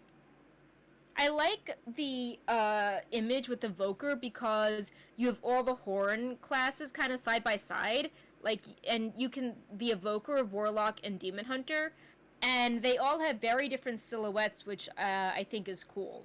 Like Mm-hmm. even like the Demon Hunter and Evoker, they're both black horns, but they convey very different personalities. Mm-hmm. So I think that's neat. Oh yeah, and Um, Evoker is male, so we're gonna start getting yeah, some cool male gear now. yeah, I like the shoulders. They remind me of They the do look really cool. warrior set from Firelands. So that's cool. Mm. Mm-hmm. One thing I do like is that mages finally get a pantsuit, which kind of fits like their like scholar vibe. Because normally True, mages I have like robes, that. so It's like yeah, pants with what is that, like crystals dangling yeah. I down. guess I they have like like a that. belt with a bunch of feathers. Yeah. Yeah, So feathers or yeah, crystals. Mm-hmm. That looks yeah. cool. I also like because the evokers are male users, and dragons have the dragon scales that male typically has. That all the sets kind of have this primal shaman vibe to them, even the cloth wearers. So I think that that's kind of cool for fantasy. Um, and I think that that kind of lots of improvements over the tier sets for 9 too. Mm-hmm. Yeah, just I'm sure when the armor sets come out, we'll do like a show kind of critiquing all of them, like all the details and zooming in. Yeah, because this is But just concept art, so we don't actually know how it's gonna look exactly. but yeah, I remember when like the 9-2 thing came out, people were like, like, Yeah. this is kind of muddy, or the concept art looks better. Is this the heroic set or is this mythic? So Yeah. again, lessons learned. I think Blizzard is trying to put their best foot forward with these. And the one thing I hope when these don't get into the game, it's like, oh, JK, all the cool glowy effects are only on mythic difficulty, because that Demon Hunter set with the red flame coming out of the head, if that's only on mythic difficulty, it looks kind of meh, otherwise. Um, but, Yep. at least the concept art I think looks really badass. I think the color contrast is really nice. And yeah, I think these are cool, and it's the hunter one I think is also neat because it's got like basically you're wearing a dragon head. So Mm-hmm. yeah, You're a but yeah, dragon. so that was one thing I was surprised by, and you know, I'm very happy to see that. Another thing, which was like, I don't know, like the most popular tweet we made outside of I think like the expansion name and the Announcement. class was Yeah. gray and white quality transmog options. That's coming soon. And I Yeah. know like you love collecting things, Annie, and I feel like Yeah. this could be another way to breathe life into collection things and just For fashion in sure. general. Yeah. Ian confirmed in an interview that Fanbyte, which is in Wowhead's network of sites, Mm-hmm. confirmed, and more options for self expression. So Yeah, yeah, it's I mean, great like because a lot of white and yeah, gray items also have more casual looks to them as well. Especially like weird weapons here and there, and chest pieces and shoulders that are more casual. I think it's a good decision, and it also gives you more reason to go out and collect things. So I think it's yeah. awesome. There's a lot of old starting zone armor that Yeah. looked really cool, Mm-hmm. and I've been noticing that like those prices have been skyrocketing. Oh yeah. Like some of like the old like cloth robes, um, or like the white quality like robes that could drop from some mobs, like the Scarlet Initiate robes, or in Yeah. Dalaran, like there's like the person that sells all the hats, or Oh there's like yeah, a that's few true. robes Yeah, you yeah, can yeah. buy, You like on can the buy some Elec white. house. Mm-hmm. Yeah, or like the Elec Mount has like the brown robe. There's that like Mm-hmm. Cataclysm black Ember silk robe. There's a lot of unique things out there. Mm-hmm. A lot So of that's really regrets for exciting. using add-ons like Sell Junk. Yeah, When it's it's it was part of transmog, it's also like you have to use it once and then you actually collect it, forever, which is nice because that's the main thing that's really nice with the collection system, right? Like right. you equip it Density. once, you learn it, then you can just sell it or whatever, and it's fine. Vendor it. I mean, um, Yeah. and right now it would be impossible It would be impossible Yeah. to go and sit and collect all the white items, all the gray items. There's just too many items. Yeah. I sent a So lot of them to yeah. my bank alt. Like, it's actually funny researching this because it was so popular on Wowhead that we're now gonna start up like an ongoing series of like interesting things you might not want to sell. Like we highlighted Noble Garden pieces that might be transmog later on. We want to do one on like interesting hats, interesting robes. And I was looking back, and like my very first article I did for Wowhead, when I was a volunteer, was on like cool things to wear for your bank alt. So I'm just like, oh, like we've Oh, come full suddenly that's circle. Like, yeah. yeah, because like I try to Now that's highlight like the relevant. rarest things and like the stuff that would be like the most difficult to farm, like that robe that only spawns in Moonglade, or like interesting engineering goggles, Mhm. stuff that was very coveted to get like over 10 years ago. Mhm. So now I'm like, oh man, now we can just like revise all this, and now I've got like a Yeah. proper dressing room to go along with it. So it's kind of cool to look back and be like, That's oh actually wow, so sweet. So WoW site yeah, director goes back and checks out her intern work, because that's yeah. now relevant. Like at the like the last sentence was like, oh, like please welcome our newest volunteer. So I was like, oh wow, we've come a long way. Aw. Yeah. Yeah, that's awesome. Yeah, so it's like, oh, now instead of just doing one kind of, mega article, we're gonna do like 20 of them. So, Also means professions will matter as well, because yeah. there's a lot of old stuff that you craft in the lower levels, which Yeah, is like the actually wedding white. dress, and Yeah. like, yeah, like there's a lot of like low level uh Mm-hmm. robes, or even things um like if you're questing in a low level zone and like you're a Mm-hmm. male user, some of the pieces might be uncommon, but some of the pieces might be common. So Mm-hmm. there's like a lot of sets that seem that like are matching, but you can't transmog all of them because like the shoulders, for example, are common Yep. quality if you're level Yep. 20. So now it's like, oh, like we can maybe fill in these sets finally. Finally, uh yeah. yeah, and I think it's just really good for self-expression, and Mm-hmm. especially after in recent patches they were letting you hide more armor slots. So if you Yep. wanted a simple look at some of these common items, Mm-hmm. you can do that now. Yep. So Yeah, yeah, I I think remember I when think they that's really cool. I remember when they used to say they don't want too many silly looking sets and stuff because this is still World of Warcraft. But I think both community and now the devs behind them are realizing that we're in a different age now. Things are different now. And now it's time to look different and Yeah, it's casual like and what we were saying about the systems. It's like instead of saying, well, if you just understood the philosophy, then the covenants would be fun. It's like, okay, well, this is how people consume content, and we need the system yeah. to align with the trends. Yeah. And I think I know, obviously Final Fantasy, it's different. It's not necessarily better in some regards, but it is, Mhm. people do like certain things in it better than WoW, and endgame as fashion is a thing players like, and that game made it Mhm. very clear that that is a trend players like. And it's like, Mhm. meanwhile Blizzard is like, oh well, we don't think that this boring robe is appropriate. It's just like, just let the people wear the robe. Yeah. Like, so yeah. Yeah. Like, maybe this is not a hill worth dying on. So Mhm.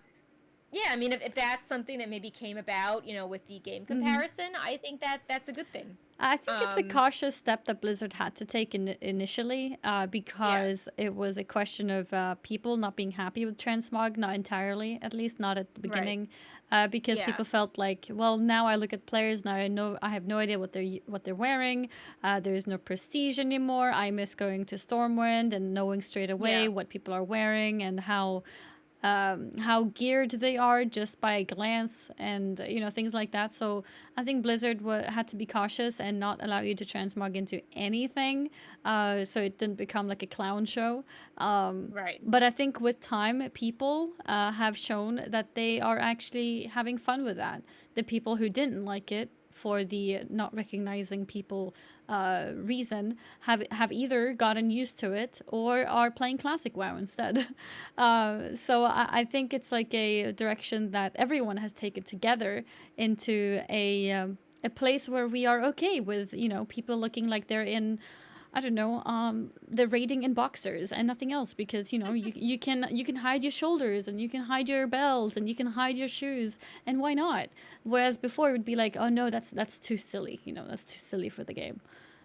So I Yeah, think I that's think it is. good. I definitely think it's important to have ways of visual progression to like show off things, and I think that this dragon, if they tie customizations to different types of content, like maybe you get something elaborate, could be still a way of showing off. Like, you know, you might be wearing some common quality armor, but if your dragon has, you know, or like a really fantastical set of horns and like it's gold plated, you can still show something off as you are AFKing.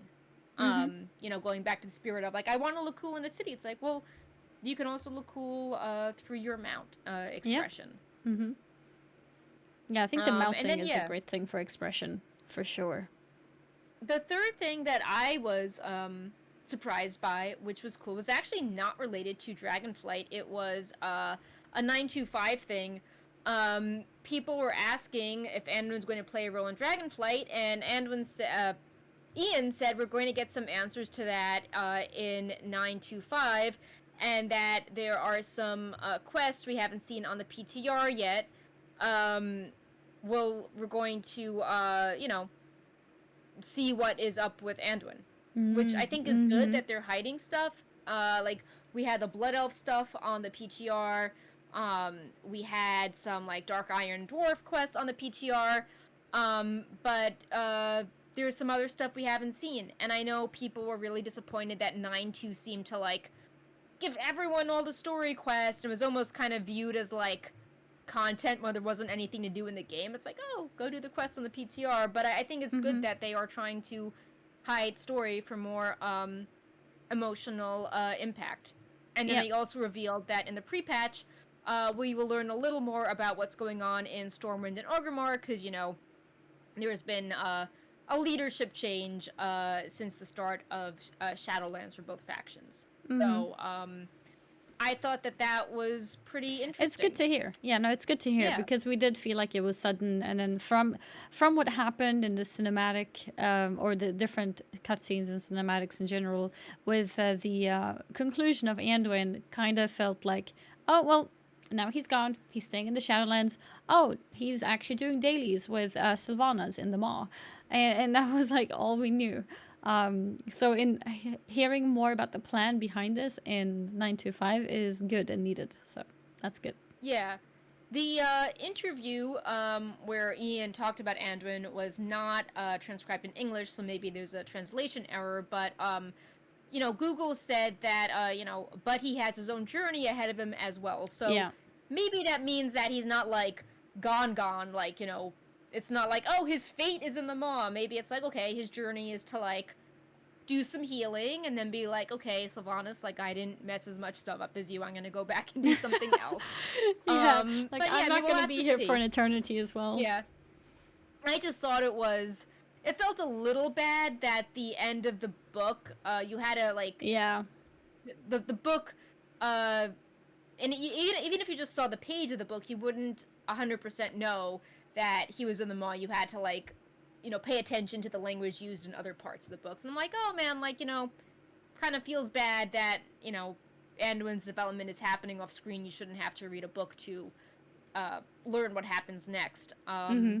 So yeah, I'm curious to see how they handle him. I hope. I'm glad he wasn't in cinematics, because was getting, you know, Anduin and Sylvanas fatigue, but Anduin wasn't always tied to Sylvanas, you know, until BFA, and I think it's cool that we had this character that we grew up with throughout every WoW expansion, and you know, was a leader that, you know, wasn't like this typical macho, you know, athletic, you know, warrior guy, and, you know, had a lot, you know, was very sort of like gentle and soft and, you know, orphaned and just, you know, was Mm-hmm. different than his father and diplomacy. So I think he's cool to have around to make the setting interesting. You know, whether he's like, I'm done leading, I'm going to do something else. But yeah, it would be sad, I think, if he went away completely, because I think he has a lot of depth as a character. Oh yeah, for sure. So, yeah. Mm-hmm. But yeah, so those are three things that I was surprised by that were not in the Tuesday presentation that I was excited to learn about after. Were there any things like that with you where, chat was like, Annie, did you see, like, this news came out on Thursday? And you're like, oh, whoa, like, did I miss that? Yeah, I felt similar with the tier sets and the Yeah. transmogging thing because that gives us more customization, which is great. And apart from that, just seeing that more and more customization on Drakthir was coming out was really nice to see. And like the comments about it as well, talking about how there's going to be even more. And Yeah. one other interesting thing, which I think I forgot to mention before, the Drakthir model. So when you're in your Drakthir form, when you're in your dragon form, some armor will be visible, right? And Yeah. I think they mentioned it's probably going to be things like shoulders, belt, tabard, and that's it. Or was there I something think more? so. Yeah, something like that. I think that's it. And I Yeah. think that's also interesting information, knowing what stuff will be visible on top of your skin, because a lot of times when we have a specific form of things, like, druids in their forms usually don't have any armor. But then there were some special cases made, of course. And I think that's also kind of like, interesting information. Like, what stuff is actually visible when you're in your dragon form? Yeah. I mean, I think that also could explain why maybe they looked a little scrawny naked, because it's like, well, they are meant to be designed for the most part to have, like, Yeah, that's also gigantic, true. Yeah, yeah. which So maybe if the yeah. shoulders are too big, maybe putting shoulder armor on them would be weird. Yeah. Not They sure, would but kind of look like Maldronai. So, yeah. yeah. Um a very small thing that I was surprised by was Mm-hmm. people were asking, like, will there be like a character in a Bolvar role, what's up with some, like, the stone guy, or Khadgar, and they reveal that the Watcher from the cinematic would be present in Dragonflight, but he wouldn't be in like a Bolvar or Khadgar role. And then they also revealed that Khadgar would be playing a role in Dragonflight, which I think is cool because Mm-hmm. he was like the dad for Legion, and then he vanished in BFA and Shadowlands, and then he sort of wandered onto the 925 PTR and said some things that indicated that he was an old guy, and people were like, oh, will he die soon? Will he just sort of wander Yeah. around for an expansion? But apparently he'll do something in Dragonflight, so I think that is interesting. He was a really fun personality in Legion. I Yeah. think it would be cool to. It's for a while it felt like, oh, this middle-aged guy is the sad dad of the expansion, and then he's gonna go away mysteriously. So it's nice to be like, yes, more continuity. Khadgar is not just hiding in Karazhan forever. He's Yeah. back. Mm-hmm. Yeah, I think that's always nice. Recognizable characters coming back are awesome. Yeah. So yeah, I'm happy. He's back. I was worried that when he sort of popped up on the PTR, he was gonna. That was an excuse to be like, oh look, Khadgar is wandering Shadowlands, for the next 10 years. But Yeah. yeah, I thought that was, I think that that was like a small, pleasant surprise there. Mm-hmm. So yeah, so what are some things we didn't learn about that seemed pretty big? We were hinting Yeah. that this was probably deliberate, like, Blizzard wants to maybe stagger things out. Mm-hmm. We've kind of learned that with news over the years. Like, if you put everything in one day, people just stop paying attention. But if you Mm-hmm. like stagger things out more, they remember more of it, and then you have less of a period where nothing is going on if you constantly pace things out. So I think Yep. that's what they're doing. But yeah, so the big one, we Release had no date. release date. Yeah. Yeah. Not even um release year. Yeah, yeah. when do we think it is? Is it 2023 for certain? So I almost wonder if they'll do like 2023 thing for the expansion, Mm-hmm. and do like I think with Legion when they did Demon Hunters, you could play them In the like, pre-patch. and the pre-patch was super long, like it was 6 weeks. So I wonder if they'll say, okay, you know, evokers are coming early, and you know, have that be like a quarter Mm. four thing. But they have their own leveling place, right? So you'd Yeah, have but to. they did that for BFA too. Like the Exile Reach was in the pre-patch. Sorry, not Shadowlands. Exile's Reach was in the pre-patch. Oh yeah. So they could do that. So I wonder if that's what they'll try to do. I mean, normally when BlizzCon hits, they try to put together some demo for players, and this had, you know, there was no demo component, and they do have the tech to do that from home because, you know, that's what they did with WoW Classic. If you got BlizzCon virtual, you could play part of that at home. So I do think that Yeah, I think they can if definitely there have was, a really strong pre-patch. yeah, so I think they might do the strong pre-patch early, but you know, just seeing how like incomplete the talent trees look, um, you know, visually, and how there was no demo and how they didn't do that like features trailer, I do think that is still a ways off. I also remember with Legion that when they announced the artifact weapons, um, you know, they had Gamescom I think in August that you know, didn't have pre-orders, but then a few months later there was BlizzCon, and then right after BlizzCon, like every day they had like a class blog highlighting abilities and class changes. And then Alpha was pretty imminent after BlizzCon, but you know, we haven't exactly seen a deluge of class talent blogs, so I think that the schedule is still a bit slower compared to Legion.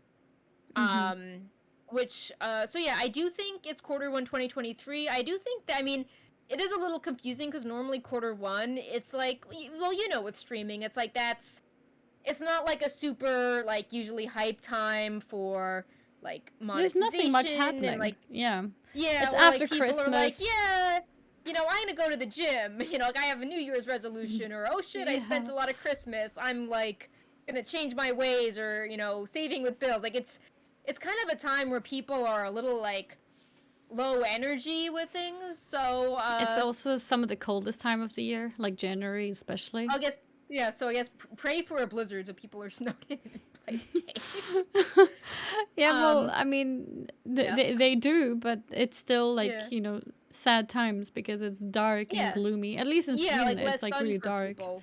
Yeah. Yeah, so that is the one thing that doesn't make sense. Like even with movies, it's like you release the movies you want to be nominated for, like the Oscar or the blockbusters, like over the Christmas holidays, and then like the stuff no one pays attention to or wants to see, like it's more at the start of the year. So I don't know. I mean, it's interesting. I mean, that said, um, you know, like they usually have had really strong end of expansion patches in quarter 1. Like, you know, 8.3 was I think January.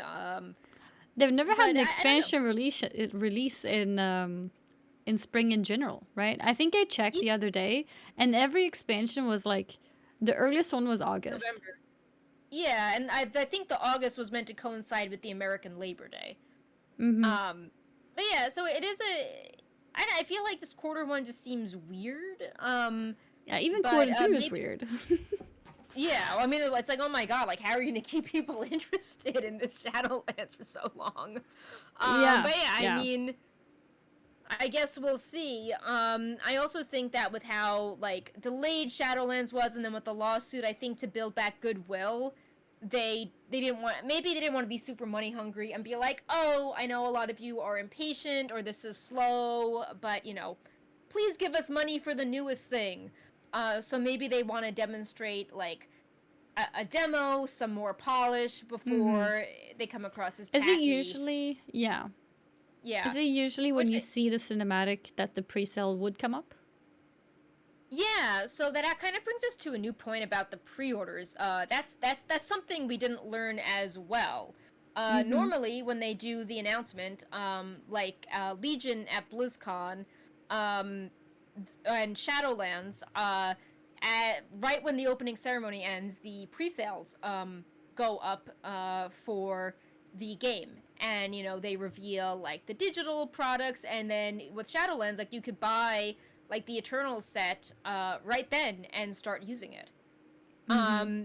And I think with the pre-order, they don't know the release date, so they didn't want to release it, because when you put the pre-order up, you have to specify a quarter, and if you miss the quarter, then there could be legal issues like, oh, you misrepresented this to the consumer, and if you're delayed, then you have to possibly offer refunds. It can be like a bad PR. Gotcha. Now that Yeah. said, it doesn't always line up. Like with BFA, the pre-orders, I think were in the pre-orders were so they announced BFA in November, and then the pre-orders were in January when the alpha started, and the collector edition box was revealed at PAX with the release date. But that was like a more condensed time frame. So they could shake things up. It seems clear they want to. Maybe they figure if they make like another mini event announcing alpha and doing pre-orders, that is better, or they want to showcase some cool things first, so the pre-orders it builds faith back in the community, because a lot of people are like, I bought WoW thinking that I would have regular content every 6 months, or there'd be a cadence of content, and Shadowlands was super slow. I don't know if I'm getting my money's worth, so maybe they want to build back trust before they're Absolutely. like, oh, we revealed even less than usual, and you couldn't play a demo or see gameplay, but please give us the money. Yeah, I think that's a large part of it. Not seeing any like gameplay, not having anything playable to be seen, is probably a reason why, and it's a good move for some trust for sure.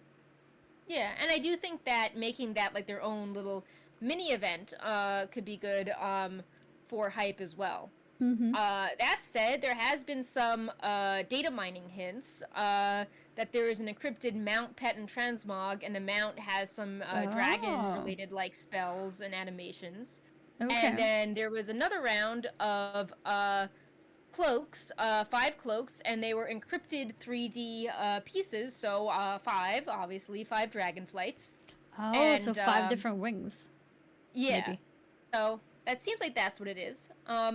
My question is, if this wasn't coming, who updated that website, the homepage, to be like, buy Dragonflight normal, buy Dragonflight heroic? Oh yeah, if this I remember. wasn't even coming now, like, like that official. Well, yeah, why did they put that in the code? Yeah. Yeah, it's like it wasn't even not coming even available. now. Yeah. Yeah, it's not like, oh, we had to prep this to go live in a few days, so we were rushed, and this was by accident. It's like, were they planning on announcing it and then they pulled it? Who knows? But yeah, it's hard to know, but it's a good point. Yeah. Maybe they did pull it after the code being seen. Yeah. But yeah, so that we know that those things are coming. We also didn't have any, alpha soon TM, beta soon TM. People asked about it. And they wouldn't give any answers. No. I think some interviews did hint that they maybe wanted to preview more of the talent changes before alpha was up. So that could be something. I also saw today, one second, let me just pull up the exact wording. They are doing a Twitter space where hosted by Taliesin and Evitel, where Ian and Steve Denuser will be answering questions in this Twitter space on April 27th. So it's not billed as like a reveal or anything, but maybe there'll be some follow-ups on like, hey, we saw a lot of people asking about talents or time frames, or maybe they'll like announce a time when we'll learn about pre-orders. We'll have to see. But I've never used Twitter Spaces, so I guess I'll check it out. Do you know what exactly is a Twitter Space? Because I don't think Um, either of us have used them. so I've seen it before, and I think it's like it's a feature. I think it's relatively new. But when I say new, I think it's Yeah. still maybe a year or two old. Yeah, yeah. Where you can, it's kind of like starting up a call, and you're the one Right. talking, and you Hmm. decide how people can join, whether it's public or invite only, etc. And then people can Yeah. come in and just listen in to what you're talking about. I've never tried it myself. But I've seen it being used here and there, so it'll be an interesting time for me to try it myself. So it's like you join the conversation, kind of like you join a call in a way, and you can Yeah. listen to what everyone is saying. The ones who have Yeah. the like the hosts, so to speak. So everyone else can't really talk. I think that's like the setting of whoever is hosting it. Yeah, it's interesting that they are trying Twitter for Yeah, this because the people hosting it, obviously have a Twitch stream as well as YouTube, yeah, and they and chose Twitter Space. That's interesting. yeah, I feel like I don't know. I feel like all this deja vu from 10 years ago because when I was starting out, like all of a sudden in like late MOP, early Warlords, all the developers were on Twitter and answering questions about their specialization on Twitter, and then it got out of hand, and then Blizzard was like, no more Twitter. And now it's like, oh, they're That's trying to funny. make Yeah, Twitter happen again for yeah. Warcraft. Mm-hmm. So it's not a bad thing. Like, I think that they've done some fun things on their Twitter, like when they did the minimalist approach, where they were like highlighting people and then had the little gifs that would, you know, like that were just like text Mm-hmm. only with cute Mm-hmm. emojis. So I think it's cool again that they're trying new things and not just being like, okay, every patch we have to do. Like, remember in Legion and BFA, it was a lot of like lore and Ian doing the Q&A, and Mm-hmm. Mm-hmm. most of the questions were like very basic, but the people watching it or the ones that follow along with the PTR, so it was always like a weird blend, and Mm-hmm. it felt a little out of touch and kind of like I mean, I think they did the best with what they could, but it felt like the formula was getting Like it outdated was for a like while. felt scripted. Yeah, so maybe this, I think it's good that they're like, okay, well, let's just try something different, especially Mm-hmm. because And Laura isn't here it's anymore. He live. can't host things for us. Yeah. Yeah. So yeah, so that will be interesting. And then I also am hearing that Des Mephisto has a follow up. He is doing a live stream Q&A with Taryn Gregory and Mark Messenger on Friday. So it does seem that we're going back to the staggering content out approach that Blizzard is trying, that they're not going radio silent. So I think that could be promising. Mm-hmm.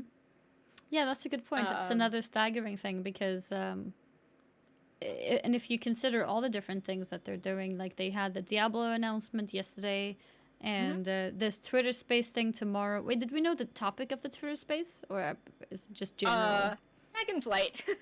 Dragonflight. Okay, Dragonflight. Um, wasn't there I going mean, to be? Legion and Steam. So, yeah, seems to be everything. Yeah. Wasn't there also going to be an event for the Warcraft mobile game? Yeah, that's in May. Oh, that We was in don't know May. the we don't Oh, know the May date is yet soon though. though, so yeah. Yeah, But it's definitely a lot of staggering going on for sure. yeah. And yeah, I guess the final kind of big question mark was that sometimes they make it kind of very obvious who the villain is. Either they state it outright, or it's like hint, hint, jailer. But Yeah. with this, they say there will be a big bad villain, but Mm-hmm. it's going to be more like MOP, where we gradually figure out who it is. Um, so people are speculating, and yeah, I think that this is like sometimes the speculation requires you to read a bunch of books, and you worry about unreliable narrators, and it kind of becomes an academic paper and not fun. Yeah, But that's how I yeah, feel a little bit too. Like for me, it's really difficult to try to yeah, what's it called? Guess what kind of yeah. villain that we might get. But if you have, do you have any kind of like quick speculation of what you think might be? Since I know that you have a lot of knowledge Yeah, in yeah. this. So What yeah, do you so think? I think that since the five kind of like heroic dragonflights are back, and there's been Mm-hmm. lots of hints about like in BFA, like like the different dragons returning. Mm-hmm. I think that it would be interesting if the Infinite Dragonflight, which was like a future version of the corrupted Bronze Dragonflight, Mm-hmm. I think that could be an interesting villain that develops because Mm-hmm. we know at some unknown point in the future, Nozdormu is like tormented by his fate. He gets tricked by the old gods and helps them mess up the time ways and creates the infinite Dragonflight. And we've seen them, meddle in past events. Like we go to the caverns of time and they try to undo Arthas and Stratholme. Mm-hmm. They keep showing up, like N'Zoth in Cataclysm. They help Garrosh escape in Warlords. So, Mm-hmm. um, I think that that could be interesting. Like they're always kind of mysterious, you know, in the Mm-hmm. background, and it was Mm. foreshadowed a little in an interview where Steve Venuser said that Nozdormu knows this future is coming, that he's gonna, be corrupted and do this horrible Yep. thing, and he's Mm-hmm. struggling with it. So, Mm-hmm. I think if there's this conflict that has always been kind of ominously teased. Mm-hmm. Dragonflight seems like a good time to To get back to that. witness the story of his corruption and, transform into this other version of himself. And Mm-hmm. then if the time ways are altered, then that could set up a future expansion to, be able to see more like historical scenes, quests, Mm-hmm. in the past.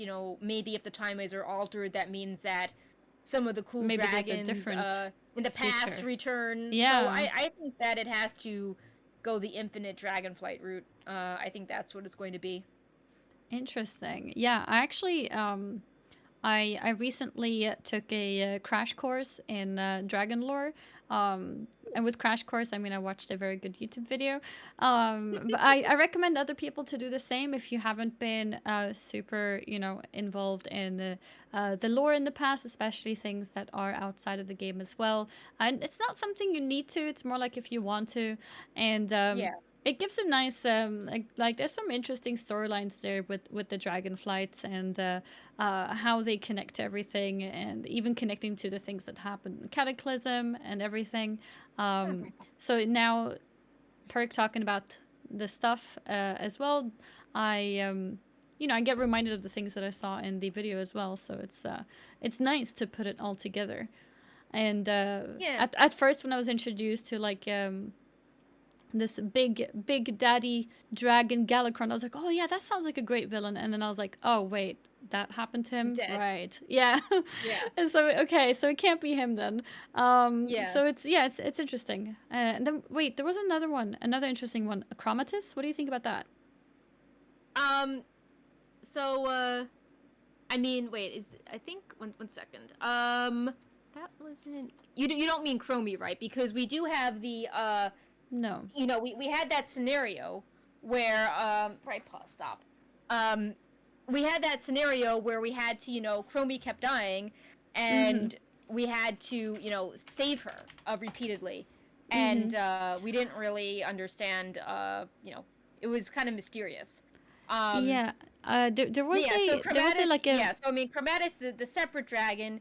Mm-hmm. Um, I think you know, I think that it's interesting because if the Drakthir have the power of 5 dragonflights and were Mm-hmm. created before Neltharion was corrupted, and Chromatus Mm-hmm. is like, the kind of like the evil version of that. This was the successfully formed chromatic dragon that harnessed the power of all 5 dragonflights, but Exactly. Yeah. in a dark way. Mm-hmm. Um, then I think that would be kind of like an interesting tension, and there's certainly lots of parallels there. Mm-hmm. But yeah, I mean, if they do something like with infinite time ways or alternate things, that could be a way to bring back some of these, uh, interesting draconic villains. I do think though that as far as big name visibility, that Nozdormu is a lot more famous than Chromatis, Yeah. and there's also True. like the name confusion because like Chromie is like very nice and cool, and Chromatis almost sounds identical, and Yeah. he is different, and we haven't really seen him much in game, and he's just in a book, and we know how much people love reading ancient books to understand character motivation. Oh yeah, So for sure. I think it would be cool though to be like Yeah, I think the Nozdormu is Black definitely a lot Dragonflight more was always established. trying to Mhm. fuse the five powers together, and um, before the old god, before the corruption, they had the Drakthir, which were good, and then after the corruption, they had this really twisted chromatic dragon take instead, and that was a lot more harmful. So I think it would be good to explore that further. And I do like how they're tied to the Black Dragons because like everyone seemed to like have a purpose and be noble, but the Black Dragons were always like, oh, and they got corrupted, and like look at all these bad things they did. So I think it's cool to be like, oh, before they were corrupted, like here's some, like noble things that they were working on. But yeah, so I think Nozdormu could maybe like usher in some of the dragons we've only read about, and I think that would be interesting. Indeed. And yeah, I mean, I also sort of going back to Chromie, like I said with the deaths of Chromie, like that was all very like, why is Chromie dying? And Yeah. maybe I wonder if we'll learn the mysteries behind that as well. And certainly, if something happens to Nozdormu, it will be cool to have Chromie have like, more of a role as well, since a lot of people, really like Chromie as a character, and she, for a dragon, she has a very distinctive personality, like very down to earth. So good sense of humor. So Yeah. I know with some Dragonflights, it's like, oh no, Ysera is gone. Oh, her her daughter's in charge. Wait, we don't know her at all. It's hard to form an emotional connection. But Yeah, at least with the yeah. Bronze Dragonflight, we have multiple dragons that people Can are recognize. recognizable. Yeah. For sure. Yeah. So Yeah, I think that was a that's final what we wanted topic. to discuss with the show today. I'm sure more stuff. Wait, actually, will that Twitter Space thing be after what day is it? So today is the 26th. Meaning yeah. Wait, so that developer Twitter Space is tomorrow. Okay, so I guess I'm not taking I guess I'm, going pretty hard tomorrow on work. At what time is it tomorrow? 9 a.m. Pacific. Okay. So afternoon. So yeah, I guess I'm not sleeping in tomorrow. Yeah. But yeah, so yeah, I guess we will be discussing the Twitter Space on next week's show, and any other sort of follow-ups on things, because more and more information seems to keep coming in. Absolutely. I'm looking forward to trying that out as well. The Twitter Space thing. Yeah. Also because of the new experience, but because I've never tried a Twitter Space, so that's gonna be cool. Yeah. I think a lot of people will suddenly learn what Twitter Spaces are. Yeah, I'm sure it's gonna be new for a lot of people. Yeah. Sorry, But yeah, I'm that was all my we face wanted is to. white. The cat is messing up the blinds. Yeah, Right, my Paul, cats stop do that doing too. Okay. What this is that? much So Twitter Space is basically a kind of a conference call, or like a call that you start on Twitter, and it's a call where only the host can speak, and whoever they give the voice power to. So most people, like us, will join in without talking, but just listening to what they're saying. And apparently that's going to be a sort of interview / podcast talking about Dragonflight with T&E tomorrow. So if you follow T&E's Twitter, that's Taliesin and Evitel, you can catch it tomorrow. Yeah. Yep. So yeah, I think that's about it. That's it. Yeah. We're still getting Lots lots of of articles Dragonflight. out. I think we have a recap one planned, because we're like, okay, we've had like 50 articles. Let's just summarize them in case you missed something. We also have a ton of Diablo news coming out.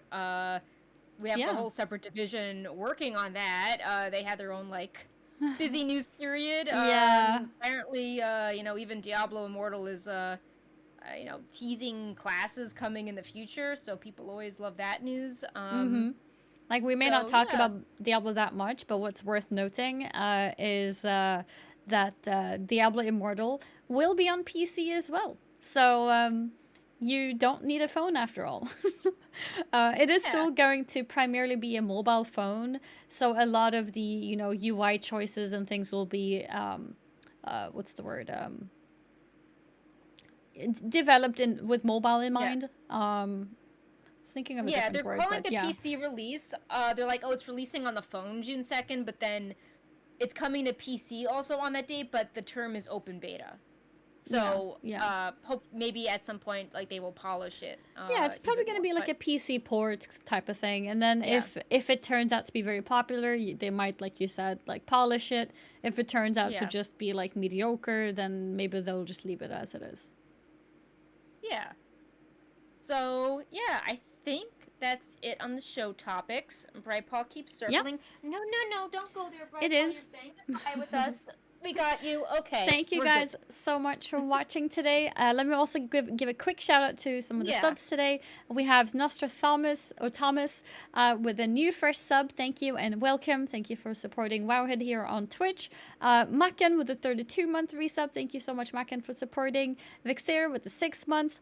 Thank you so much as well. Tired Father with a fresh new Prime sub. Thank you very much for supporting Wowhead, and also the ones during the intro. We had Aegis, we had Colnaris, and a couple others as well who were sharing their subs right at the beginning of the show. Thank you guys so much for supporting. These VODs always end up on YouTube, so if you're watching for the first time and you might want to be catching what else we talked about today, you can catch them on YouTube. We try to post them within a day or two, and also try to include chapters sometimes to make it easier for what context or what part of the video is interesting for you, since these do tend to go up to 2 hours.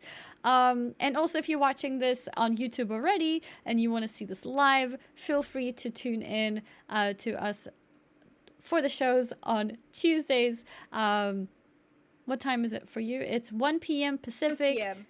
Yep. 2 p.m. 1 p.m. 1 p.m. 1 p.m. Yeah. Pacific and 10 p.m. for me, so CEST is the time zone. And then you can catch us live, and feel free to ask questions in the chat. We do try to direct our we try to adapt what we're talking about based on the questions that we see in the chat.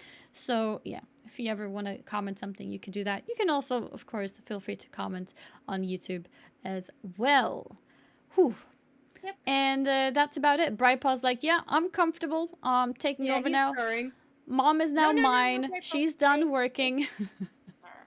Bright Paw, no. We'll catch you guys He's like a little black next dragon. Yeah. next week. right, Yeah, bye, Black everyone. Dragonflight for Brightpaw.